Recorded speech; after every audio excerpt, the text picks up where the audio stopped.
అది అంతులేని మంచు ఎడారి. ఎటు చూసినా గడ్డకట్టే చలి. ప్రాణవాయువు కూడా భారమయ్యే శూన్యం. అక్కడ వందలాది పెంగ్విన్లు గుంపులు గుంపులుగా ఆహారం కోసం సముద్రం వైపు పరుగులు తీస్తున్నాయి. కానీ ఒక్క పెంగ్విన్ మాత్రం వెనక్కు తిరిగింది. అందరూ వెళ్తున్న బాటను వదిలేసింది. చావు ఎదురొస్తుందని తెలిసినా మంచు కొండల వైపు ఒంటరిగా అడుగులు వేస్తోంది. ఇప్పుడు ఈ ఒంటరి పెంగ్విన్ వీడియో ప్రపంచాన్ని కదిలిస్తోంది. అందరి గుండెలను పిండేస్తోంది. ఇటీవల టిక్టాక్, ఇన్స్టాగ్రామ్లో ఈ వీడియో ప్రత్యక్షమవ్వగానే నెటిజన్లు దీనికి నిహలిస్ట్ పెంగ్విన్ అని పేరు పెట్టారు. నిహలిజం అంటే ఈ ప్రపంచంలో దేనికి అర్థం లేదు, ఏ విలువలకు ప్రాధాన్యం లేదు అనే ఒక తాత్విక చింతన.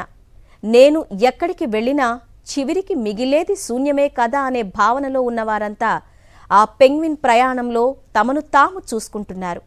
నేను కూడా ఈ పెంగ్విన్ లాగే ఉన్నాను, అందరిలా పరిగెత్తలేక ఎటో తెలియని ప్రయాణం చేస్తున్నాను అంటూ లక్షలాది మంది నెటిజన్లు తమ భావోద్వేగాలను దీనికి ముడిపెడుతూ పోస్టులు చేస్తున్నారు.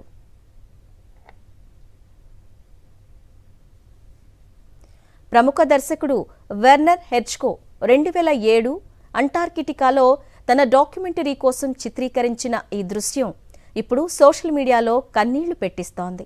సముద్రం వైపు వెళ్తేనే దానికి ఆహారం దొరుకుతుంది, ప్రాణం నిలుస్తుంది. కానీ ఆ పెంగ్విన్ మాత్రం తన గమ్యాన్ని మార్చుకుంది. ఎవరూ లేని, ఏమీ దొరకని పర్వతాల వైపు అది సాగిస్తున్న ప్రయాణాన్ని దర్శకుడు మృత్యుయాత్ర అని పిలిచాడు. ఎందుకంటే ఆ దారిలో దానికి ఎదురయ్యేది కేవలం మరణం మాత్రమే. ఒక టిక్టాక్ యూజర్ ఈ వీడియోను ఎడిట్ చేసి లామో ట్రూజర్ అనే పాటను జత చేయడంతో అది విశ్వవ్యాప్తంగా కదిలిస్తోంది. పెంగ్విన్ వేస్తున్న నిశ్శబ్ద అడుగులు చూస్తుంటే గుండె బరువెక్కక మానదు. చివరికి ఆ పెంగ్విన్ ఏమవుతుందో అందరికీ తెలుసు. అది తిరిగి రాదు. కానీ ఆ ప్రయాణం మనిషికి ఒక నిశ్శబ్ద సత్యాన్ని బోధిస్తోంది. బతుకు పోరాటంలో అలసిపోయిన ఆత్మలకు ఆ పెంగ్విన్ ఒక మూగ సాక్ష్యం. ఇది కేవలం ఒక పక్షి నడక కాదు, ప్రతి మనిషి లోపల దాగి ఉన్న ఒక నిశ్శబ్ద ఆవేదనగా మనం అర్థం చేసుకోవచ్చు.